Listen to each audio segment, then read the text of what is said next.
Awesome. Thank you so much. Hi everyone. Hi chat. Things might be a little different this week. Well, actually, obviously are a little different, right? But yeah, welcome to another episode of How Can I Help, where we cover things like cover letters, resumes, phone screens. We covered that last week, and today we're diving into on-site interviewing, but perhaps and most likely a lot more because I have a special guest with me today, Justin. Justin is actually my manager here at Microsoft, and I sort of asked him to be my guest, and more than happy he decided to join me on here. We've got plenty to cover, but also as usual, use the chat. Let us know what kind of things you're interested in. But Justin, hi, how are you? Thank you so much for joining. Very excited for us to be doing. I think this is probably our second stream working Yeah, together. yeah. I think Yeah. we were on a same stream when we did a session for International Women's Day last spring as well. But very happy to be here on your show, Gwen, and Chloe's show as well. Very excited and fun to collaborate with you as well. Yeah, pretty cool to actually collaborate with my manager. Today's episode, we I guess we'll try to guide the conversation around on-site interviews. I wanted to dive into that actual word on-site, like you mentioned, Justin. On-site really isn't the same as what it used to be, but the reason we kept it sort of in the title is because I guess it's sort of like a standard. But what we mean by on-site is, I guess, the first maybe face-to-face interview, but that could be camera, like most likely Zoom, Teams, things like that. Mhm. I'm I'm sure some sort of on-site interviewing, like in-person interviewing, is still happening, but not as much as it used to for obvious reasons. But yeah, that's what we mean by on-site interviewing. And Justin, why don't we kick it off by sort of just talking a little bit about what your current role is in this interviewing process, like what kind of things you do and that. Yeah, thanks, Gwen. So I've been a Microsoft employee for I think 16 years now. I also previously did some consulting work with Microsoft before Microsoft prior to that. And have been a manager for about 7 years now. So I'm certainly not the expert of all things across a company that has hundreds of thousands of people or represents the full diversity that is Microsoft. But I have had a chance to have many different experiences and met different people through the interviewing process. And certainly through my years at Microsoft, have also I've applied to roles within Microsoft and such, and so have had the experience being that person who is interviewing on an on-site interview as well. And I got some good stories to tell about that. Well, mostly it's gone well, but certainly some good learnings and things that I would love to share with all of you as well. In my day job, I manage a team of cloud advocates, including Gwen, our New York regional cloud advocate as well. We've been actually actively hiring right now as well. We've almost hired everyone on the team, which is a very exciting milestone to see this team come together as well. But all of that to say is I have been recently working a lot on hiring and meeting people and that. So would love to share what I've learned. Yeah, that's awesome. Might be a little obvious, but I actually interviewed with Justin. Like Justin, we did a couple of conversations and actual interviews back in May, I believe, April, Yeah, yeah, May-ish time is right. So, yeah. yeah, it was quite an experience, and I'm sure we'll get into a little bit more of that too. But let's talk a little bit about the actual on-site interview experience in 2021, and what do you think are sort of like the major differences from, I don't know, interviewing prior to the pandemic? Let's put it that way. Yeah, so I think first of all, I mean, speaking for my experience within Microsoft, most of our interviews have become a video conference of some sort, usually on Microsoft Teams, occasionally in person with the right safety protocols as well. But speaking for myself, every interview, all informationals and in those types of interviews have been virtual. And so it does change the dynamics a little bit, the fundamentals of interviewing, getting to know someone, understanding their qualifications and their skills and their experience. All of those things matter just as much in a video conference as they do in person.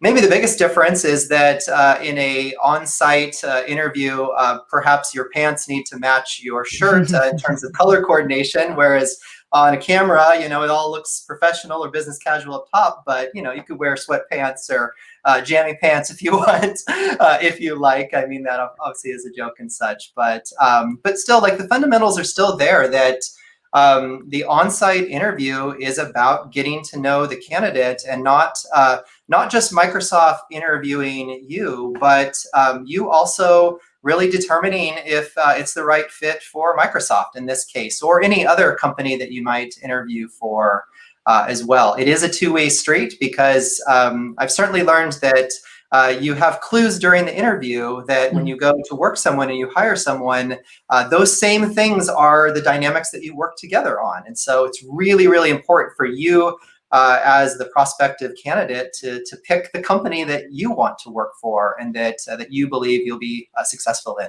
as well. You mentioned a couple of great things that I want to dive into more. And Chloe and I stress the fact that interviewing is two-way things. And oftentimes especially when we're getting started and, trying to land the first gigs in tech or whatnot, it's sort of easy for us to kind of sort of dismiss that, and we'll like sort of take whatever happens and things like that, and whatever role is available, whatever company is available, even if we might find some red flags and things like that. So it's great to hear from the hiring manager perspective that you got to pay attention to these things, where it's like you're also going to be spending a lot of your time at this job. You got to make sure it's a proper fit both ways. But I'm sure we'll dive into a little bit more of like what kinds of things you would recommend asking and stuff like that. But before that, you also mentioned dynamics and like how you can sort of get a feel for your your interviewing process as it's going, and as you're talking and picking up on signals and cues and things like that. But what do you think goes into sort of successfully preparing for, I guess, your first on-site or your first person-to-person or like face-to-face interview? Yeah. I think when I say dynamics, I really mean about the communication that takes place between the interviewer and the interviewee in this case. And really, I think the goal in that conversation is for you as the interviewee, the person who's the candidate, is to have an opportunity to share your best self. I use the word authenticity a lot. Quinn, you've probably heard me say that word a lot through our one-on-ones and different conversations. But I think you really want to have a chance to share your best self with that interviewer, and communicate not only the sets of experiences and skills that you have. Those are obviously fundamental to being right qualified, being the right fit for a role, particularly technical roles, but also business functions and that. But equally, if not even more importantly, and I'll get to the more importantly in a second there, you have a chance to showcase your own communication style and really display how you think. And it turns out, in my opinion, that not only what you say is important, but how you phrase things and how you say things in an interview, in many ways, can really be very telling and very exemplary of your communication style.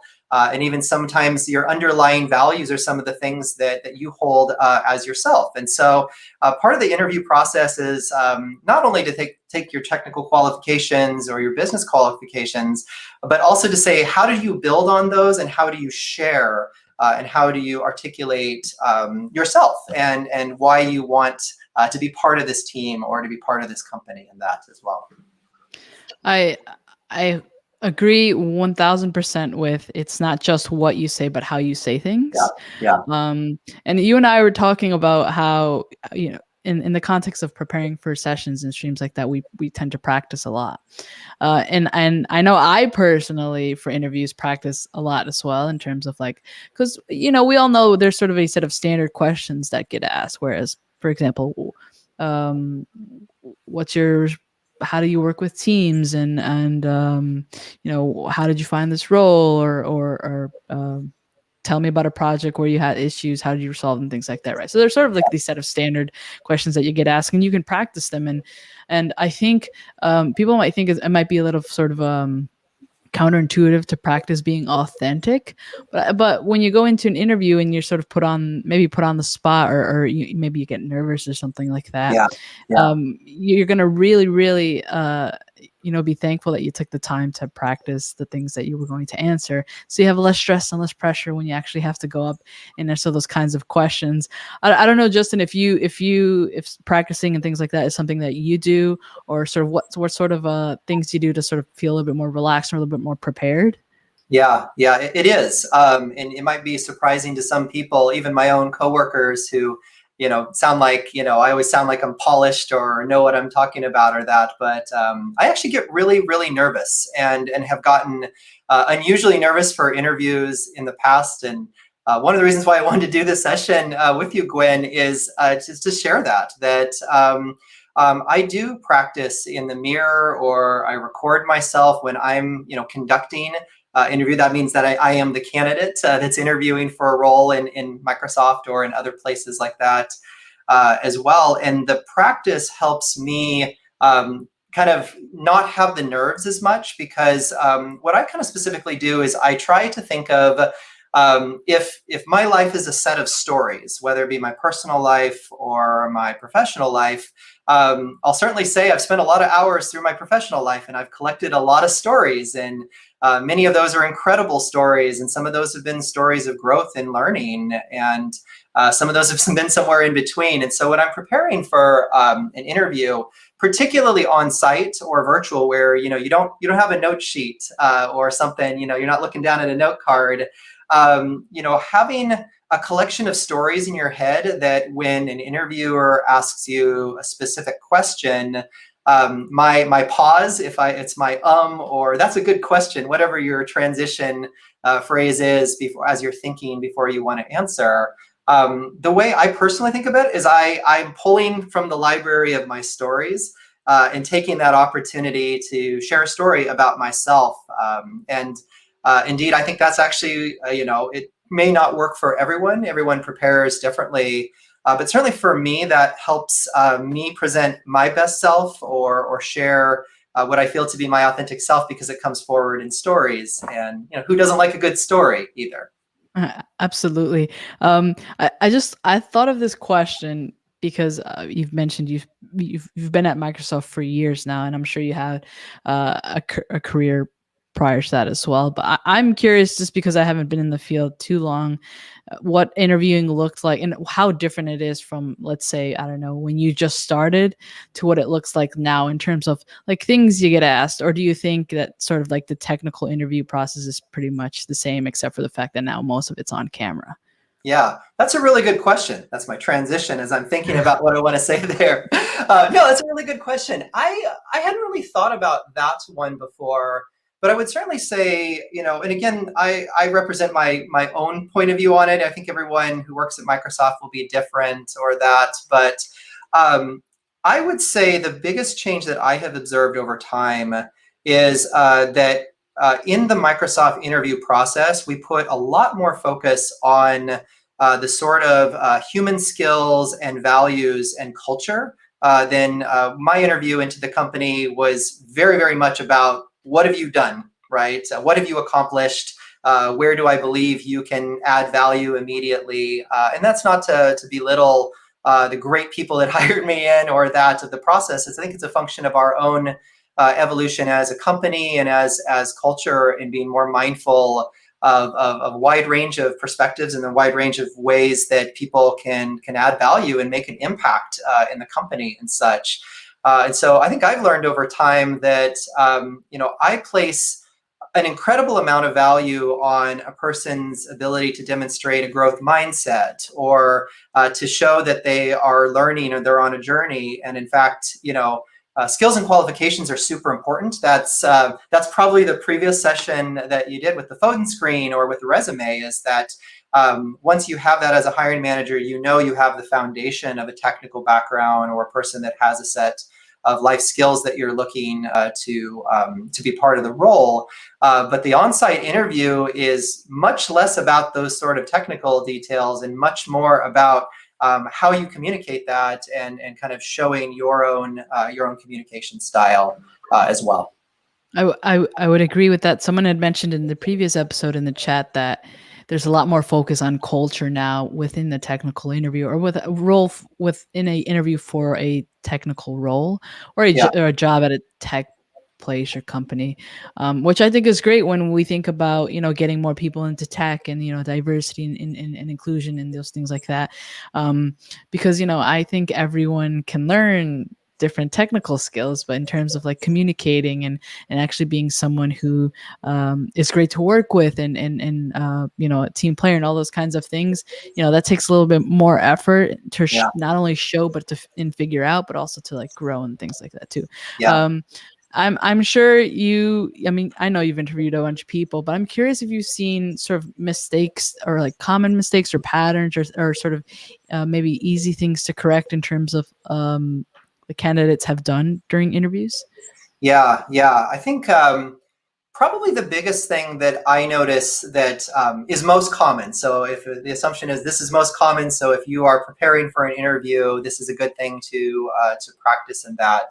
But usually when someone has nerves or that, which is completely normal, again, it's pretty common for me to have that as well. The first thing that a person unconsciously forgets, perhaps, is to listen to the interviewer.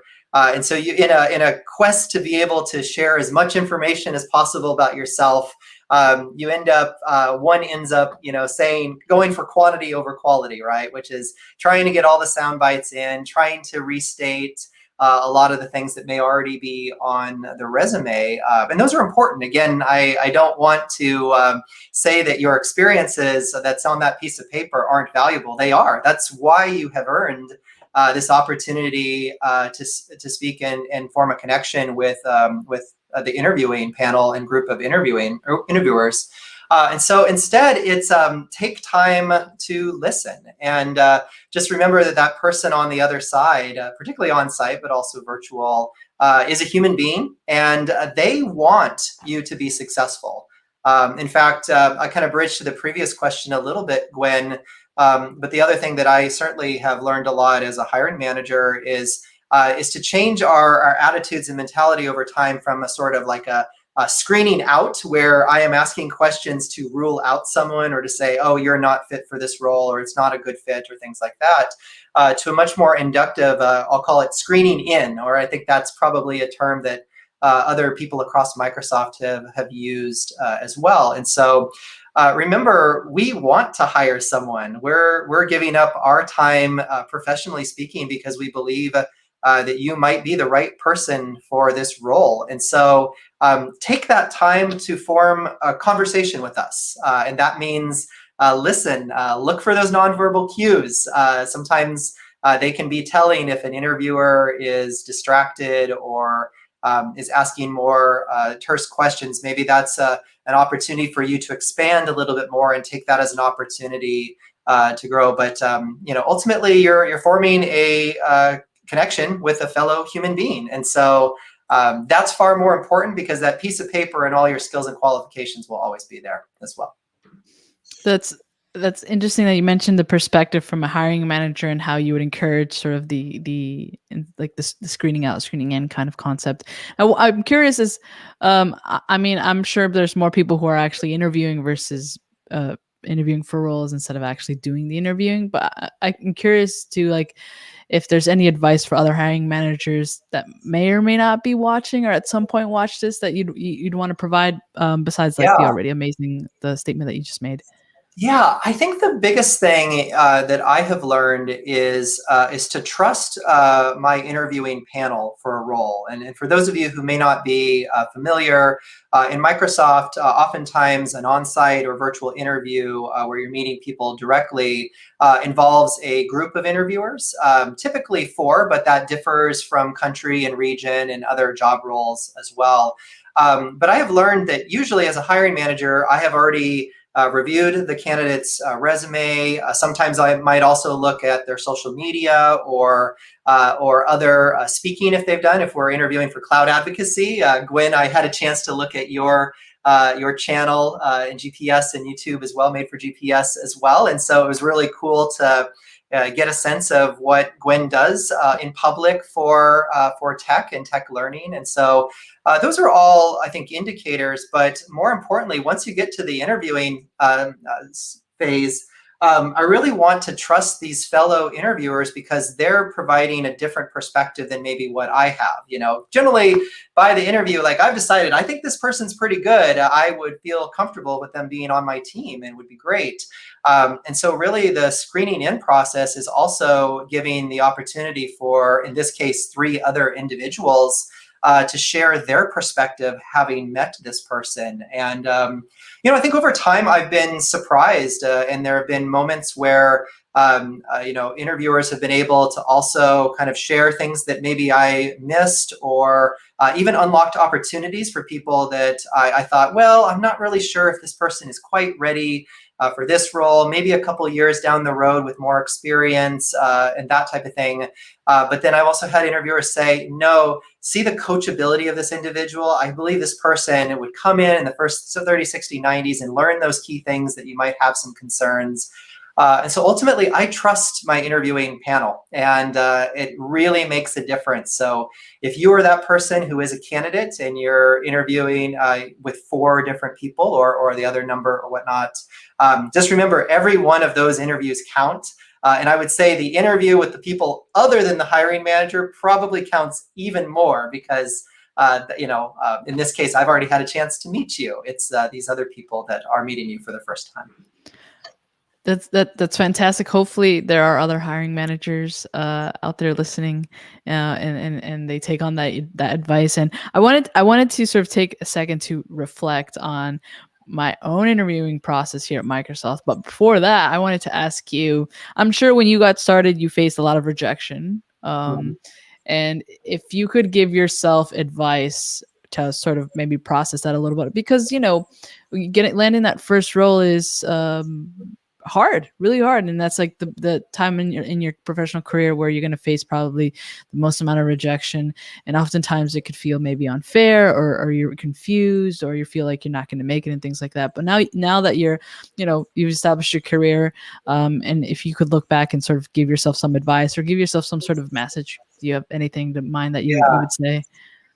Yeah, I think some of the things that I've talked about already are some of my own lessons and things that did not go well. I will be the first to say I have been rejected for jobs before in Microsoft and outside of Microsoft. And I think the reason why I say that just so directly is because I want everyone to know that we all go through this, and including hiring managers and people who are on interviewing panels have themselves also been not selected for a role. So, for me, like this is part of the professional and the human experience is going through that and bouncing back and using moments to learn from that. And in fact, that's what I would say I've learned the most of is some of the times where I have not been selected for the role have been the times where I've gone back and maybe played through the conversation in my head and said, gosh, I really feel like I spoke in such a way that really related with this person. Why didn't I get the role? And unfortunately, sometimes you'll never know because sometimes it can be difficult to get feedback directly from the interviewing panel and such. And so I think for me, it's usually going back to, did I take the time to listen, as mentioned? Did I take the time to really understand what this job was about? Or was I mostly spending my time talking about myself or what I have done in that? And usually where perhaps I wasn't selected for the role, it became that there was ultimately a mismatch between what the role was really asking me or what the team was really asking me, and then what I was ultimately communicating as well. Classic example for me, I'll say, was I once interviewed for a really, really deeply technical role in engineering, like something that was like I had not really coded in the programming language that they were using at the time. I certainly learned it later, which is C#. So this was many years ago. But I think to some degree I had a little bit of that sort of imposter syndrome that like I should be deeply technical and I should know this and I can do anything, I can learn it. But also learned really quickly that find the types of roles that really fit you best. And there's so many great roles in tech out there. The chances are you can find something that you can learn from, but also be able to show up as your best self too. That's awesome. And hopefully it's reassuring to people in the chat or people who are interviewing to know that I'm I really don't think there's anyone in the field who hasn't been rejected at least once, right? Yeah, So at least we all have that in common. I really love this comment by Kathy, and I want to sort of go through a couple of messages we've gotten here in the chat. But if I could tell my past self anything, it would be it's just a conversation for yeah, everyone to learn more about each other, and I think this is really important to highlight. But also, again, because a lot of this sort of content is I guess a little bit more relevant to beginners, and we tend to sort of like lose the value in ourselves just because we're like we need to land that first role, we need to land that first job or whatever it might be. But understand that who you are as an individual will always be valuable no matter what level, no matter what yes, role. So if yeah, you can present your absolute best self at any level, and you can be comfortable and confident in who you are and what you bring to the table, that's always going to be a plus. Remember that. yes, yeah. Here's a little side note for you, Justin. Is that Mount Evans and Echo Lake in the photo behind Justin? Yeah, I saw the chat window. I was thinking I was going to say it, but I'm glad you brought it up. And that is actually Mount Rainier, that is in Western Washington of USA here, and it's something near and dear to me. It's an area where, and it's totally relevant for this live stream as well. Is that anytime I face adversity or something may not be going as well as I would have wanted, particularly in my career as well. Mount Rainier has always kind of been kind of near and dear to me. And so it's a place where it's about an hour and a half away from my house. And I can go and just walk amongst the trees and the mountains there. And Reflection Lake is where you can see the mountain reflecting off the lake there. And it's a place where I go to reflect. And in fact, true story, I have done that for actual interviews or when I decided to look for a new role in my career as well. So that's why I put it behind me in my room here. Is that it's very special to me. Yeah, that's awesome, and it's interesting that you bring that up. I know I wanted to dive into a little bit more reflection on my interview process, but I have one more question for you. Have Sure, you sure. ever like been able to like use things that are more my interest? Like for example, I know you're really big into nature and Yeah. hikes and things like that. Have you ever been able to use those and sort of talk a little bit more about those kinds of things that interest you that aren't necessarily tech related in interviews? Do you know any? Do you Yeah. recall any situations where it's like really helped you, and things like that?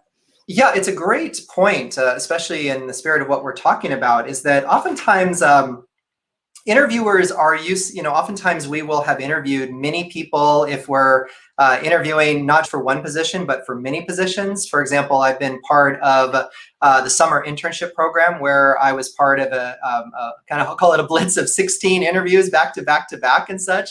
And so at some point, technical qualifications are really important. Again, don't get me wrong.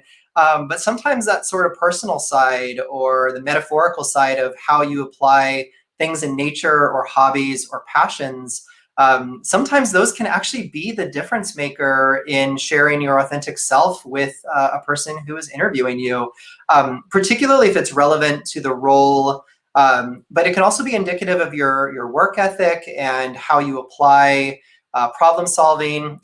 For example, like one of the things that I have used in an interview or spoken about is that I love to garden. And it's like, why is gardening something I discovered? And a lot of it is because it's so analog. It's like my anti-tech of, of course you can get an IoT system and measure pH with your Raspberry Pi and all of that, but my gardening is incredibly low tech because not only is it a way where I can reflect and kind of move out of behind the screen, but it's also an area where it gives me just incredible joy to see flowers come up in spring or something do well, or to grow a pumpkin and then carve it or things like that. And so sometimes those stories do matter in an interview because it shows that you're applying yourself to more than just work, but also it gives an interviewer the chance of kind of seeing your whole self as well.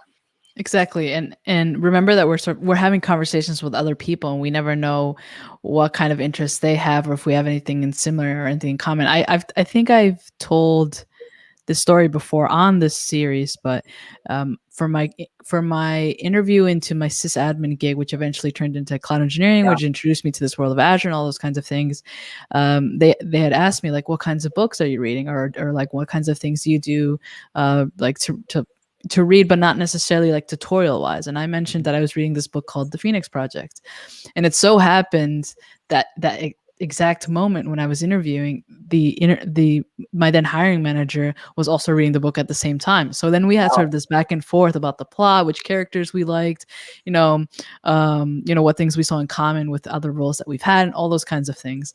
And I got hired for not just for that reason, but for a bunch of other reasons. But then I asked my manager then, like, hey, did that help? That sort of like helped me in the process? And he mentioned, yeah, it definitely helped you stick out because it told me that you're interested in what you do, but not just in like to learn the technical skill set, or not just like on the job, but like outside, you're sort of seeking to learn more about the field in other ways. So I just wanted to throw that story out there and sort of tell people that, yeah, you never really know what's going to strike up a conversation. Yeah. Yeah, Yeah. don't like sort of like put yourself in a box either.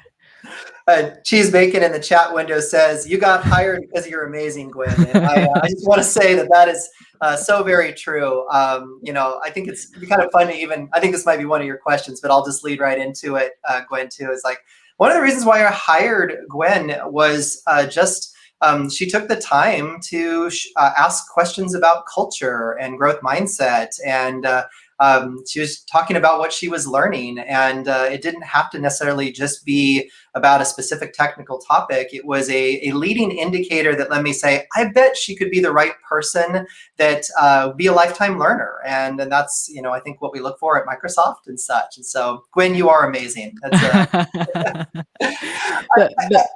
Thank you very much. Yeah, I mean, I'll just also just expand on the sort of the personal things or hobbies too. Is it's not just about whether I like what you like, or that you and I share a hobby, although those are great stories, and that is that I look at hobbies or personal aspects of that, whether it be on social media or in your resume or what you choose to share in interviews.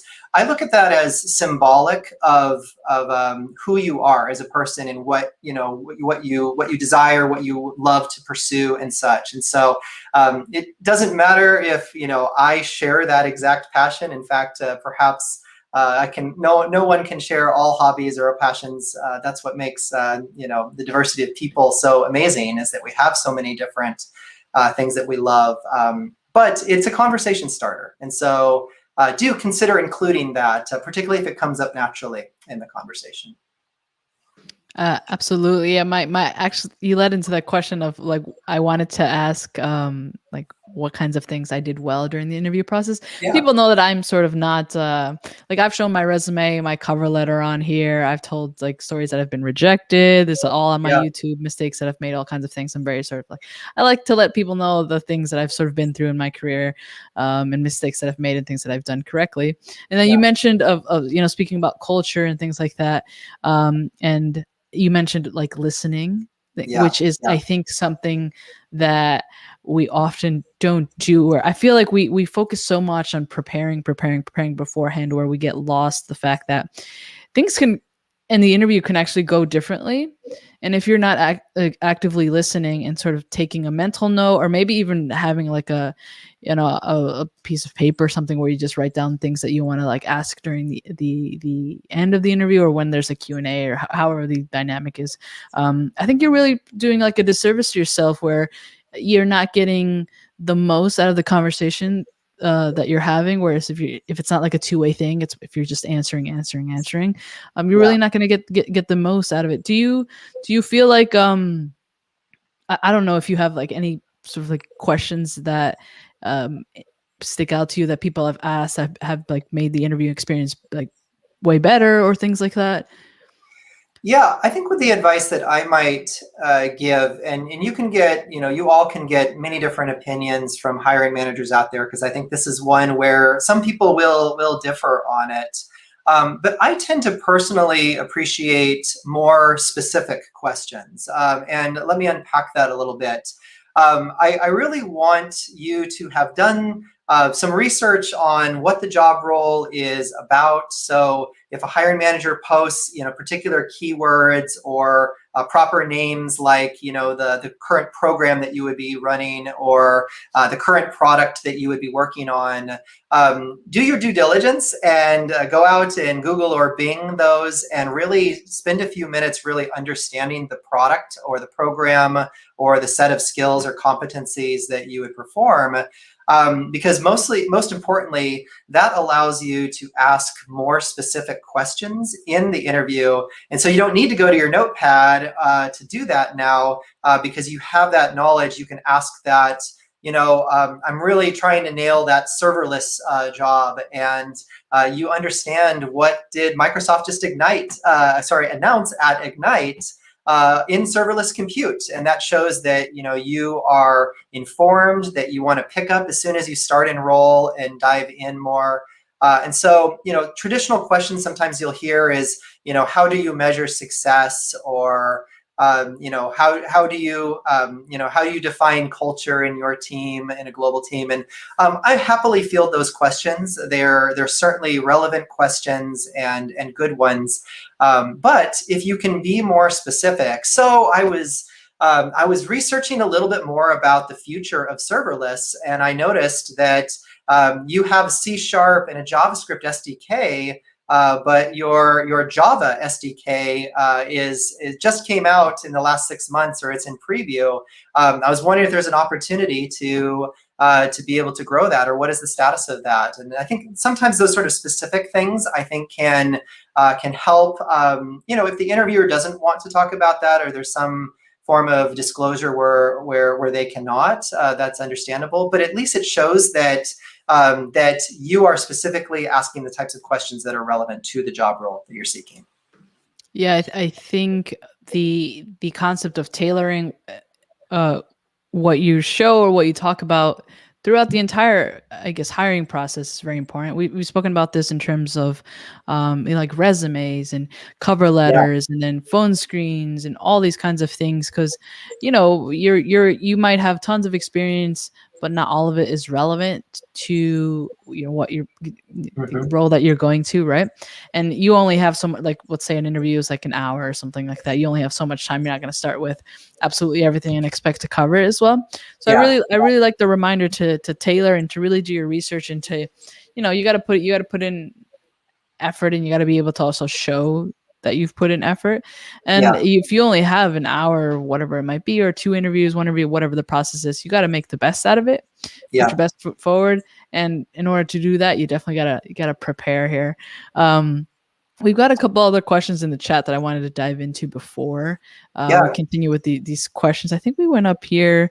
I just wanted to address this one here. If we're going to touch on salary negotiation process in this session, I think this could be a session topic on its own that I could probably cover with Chloe, because I think there's a lot going on here.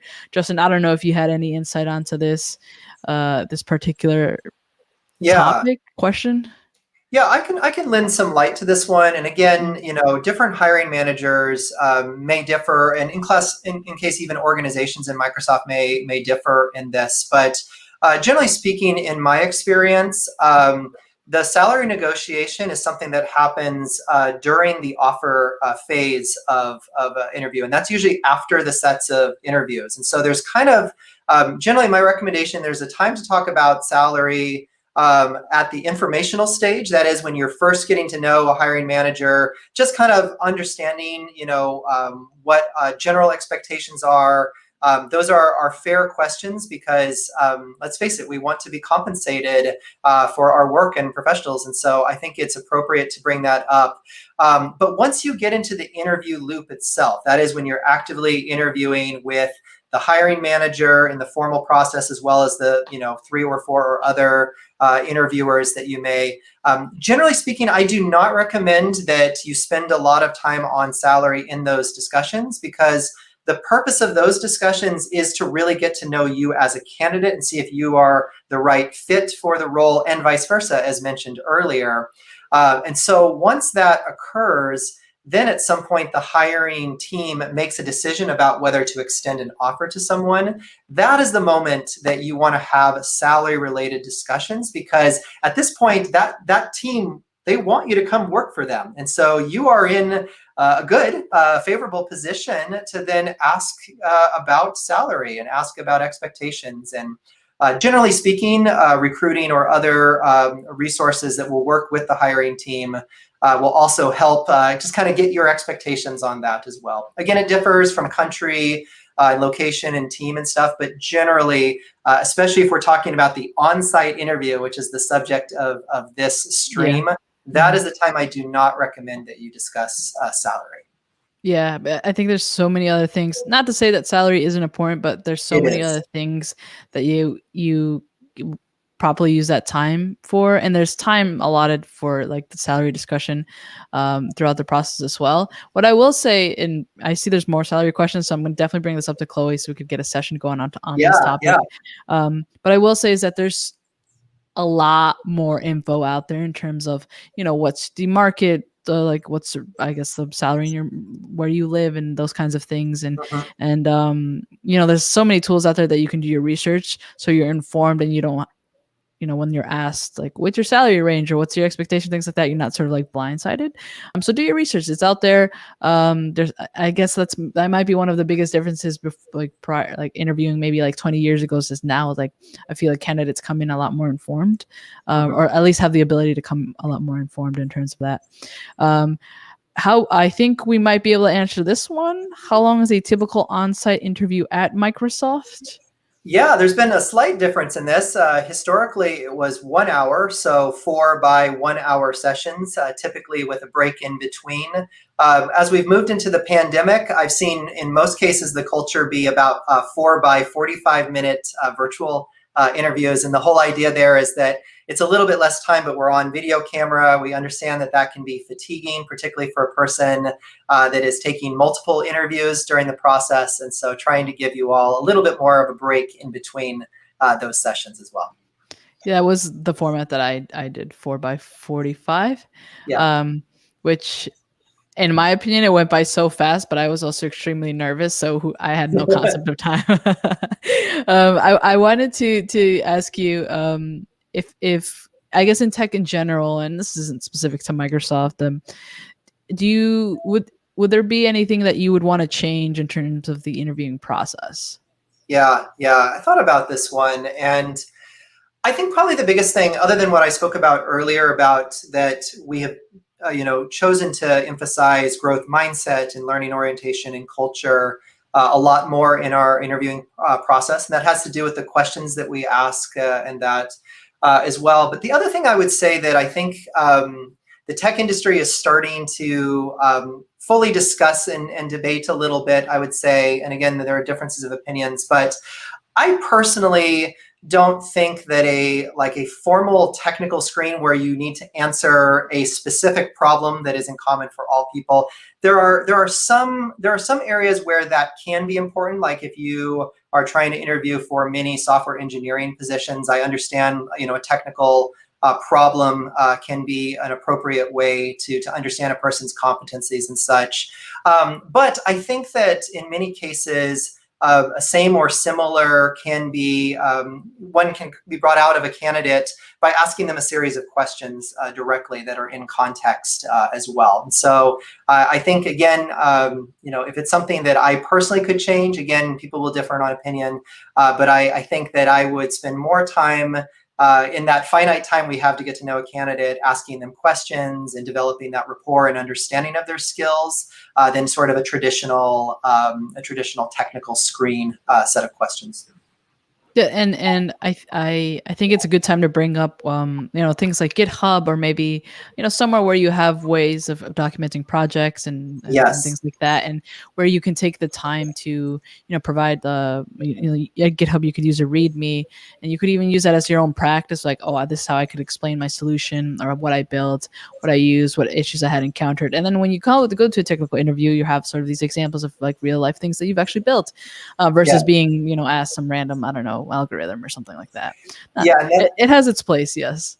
Yeah, and that's a fantastic point that I should add to that too, is the reason why I think that, a sort of traditional technical screen question may not be as relevant as it used to be, is because most hiring managers we have done our homework, and we are looking at your GitHub repo or your social media or your LinkedIn for indicators of your technical background. And so one of the first things I do is go to a GitHub repo, because if you're contributing to open source or you did your class projects in GitHub, that is a really, really clear indicator of technical background and technical, what did you focus on? What programming language did you write in? All those things can be inferred in some way. And I will ask those questions in the interview just to validate my own understanding of what I saw.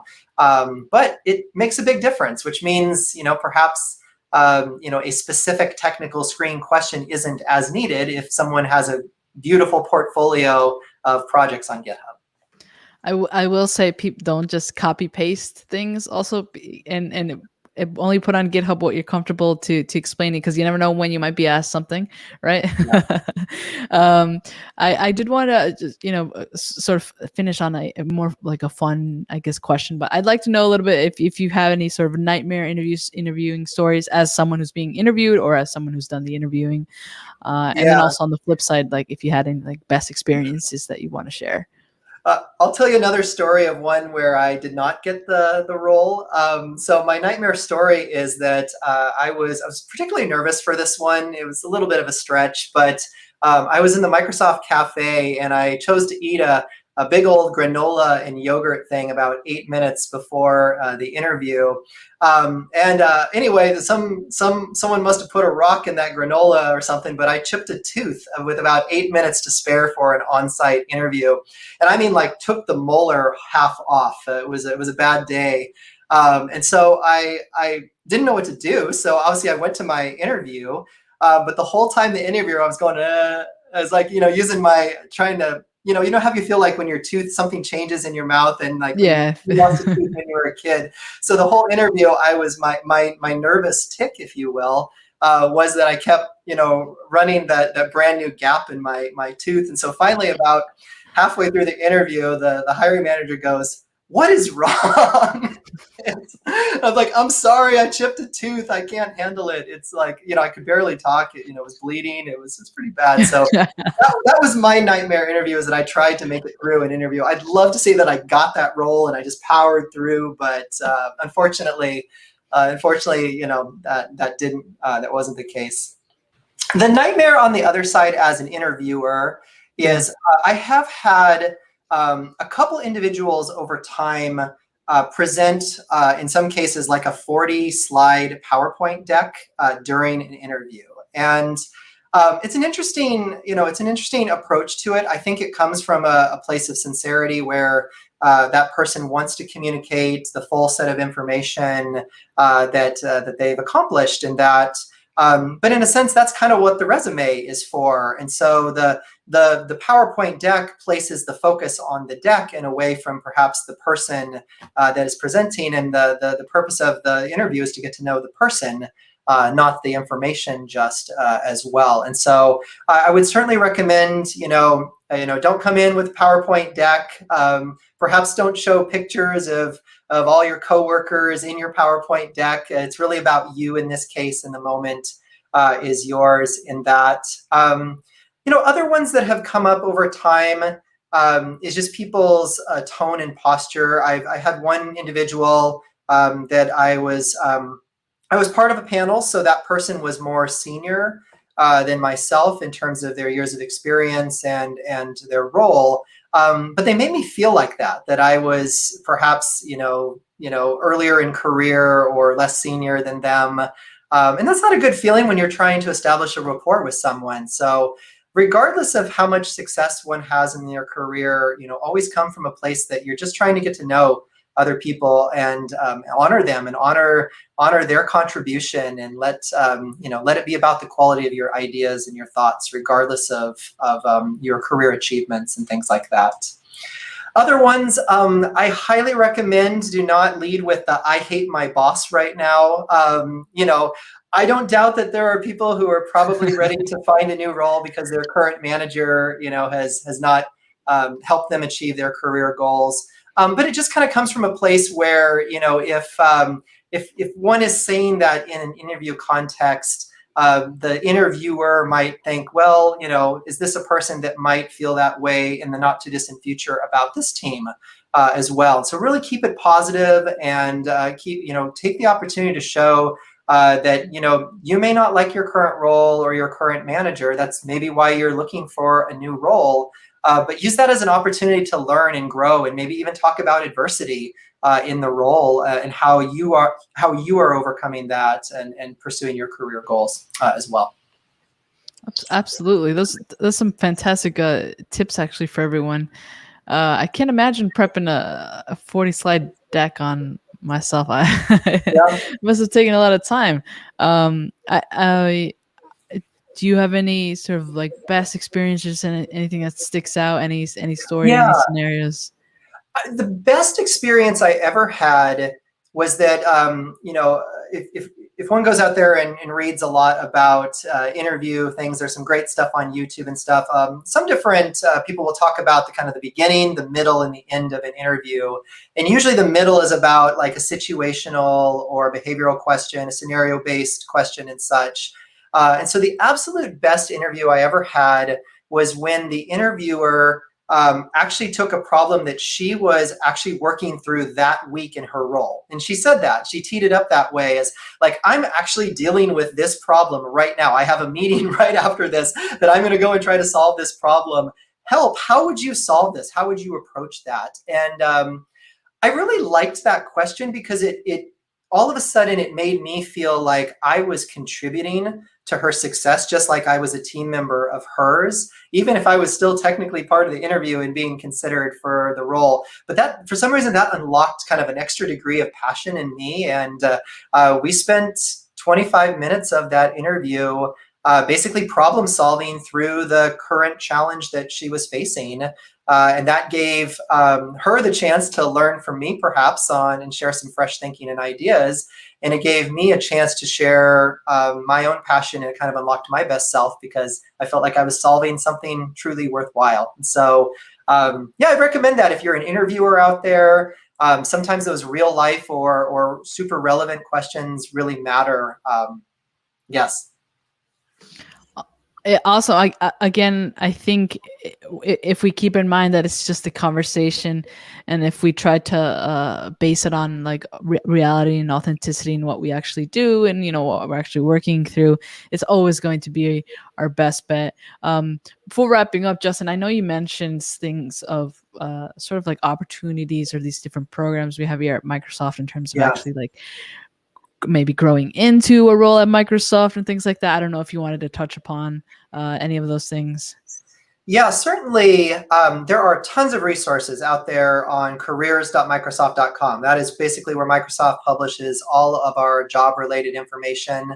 There's also some great videos on YouTube, by the way. I actually took an opportunity to go and see those myself prior to this stream just to get a sense at what others were saying in Microsoft about the interview process. So really encourage you to check that stuff out. But beyond that, I think I would characterize it as there is always, I'll call it the standard process of applying for a job at Microsoft, right? You go and you see a job role, you upload your resume, you're contacted, selected, and such. And that's very, very important. That is where, you're going to apply for roles, particularly as a professional and such. But in addition to that, what I think a lot of people don't realize is that Microsoft has some absolutely amazing programs that are specifically focused on career stages or other situational things. For example, we have a neurodiversity hiring program. We have military hiring programs, particularly in the United States as well. We have multiple flavors of internships ranging from high school to college to those that focus on business to those that focus on technical degrees. And so when you go to apply for a role at Microsoft, make sure that you've fully looked at all of those different programs before you apply through the standard process as well, and maybe do both. There's nothing that prevents you from doing both, but do really take advantage and look through those programs. They really make a difference. And some of the absolute best talent that I've had the honor of hiring and working with have come through some of those programs, the LEAP program for non-traditional candidates as well. There's just so many amazing things there. And so please check that out. Share your feedback on what you want to hear from us. I think it's really important that we are hiring with inclusiveness in mind, and it's something we are striving towards. Certainly not perfect, and we have a long way to come in that matter, but it's something that we really are striving towards through some of these mini programs that we're doing. Absolutely. I posted a bunch of links in the chat, and people can check out in terms of just educational content, but also, careers.microsoft.com, where you mentioned there's a couple of programs that I wasn't familiar up until you mentioned them today. So I'm going to make sure to take a look at those, so I'm even informed on whenever people ask, like, oh, how can I actually land a job, or what kind of options we have and things like that. But this is fantastic. Justin, thank you so much. I know there's questions in the chat about social media and salary and things like that, but I think I'm going to get out of those and encourage Chloe and myself to sort of do a little bit more research and put on a session, like a topic specific on that one, because I think we could go way more in depth in that. Yeah. But I wanted to thank you, Justin, for spending this time with us. I'm sure we'll have a bunch of other questions. Are you on Twitter, or where, if people wanted to sort of keep an eye out for you? Yeah, I am primarily on Twitter and LinkedIn at JustGar on both platforms as well. Awesome. And if anyone has any questions, you could also just let me know, and I could probably bug Justin on a one-on-one or something. You know where to find me, Gwen. Yeah, but yeah, I just there's a survey link on the screen, and I always encourage people to take these, because with the reactor we have content all the time going on a bunch of different topics, but it's also the opportunity for y'all to let us know what kind of things you'd like to see, and just feedback in general. So do take that. The link is on the screen with the event ID and things like that. And again, Justin, thank you so much. Chat, thank you all so much. I will see you next week, where we're covering whiteboarding. And yeah, thank you all. Sounds good. Thank you all.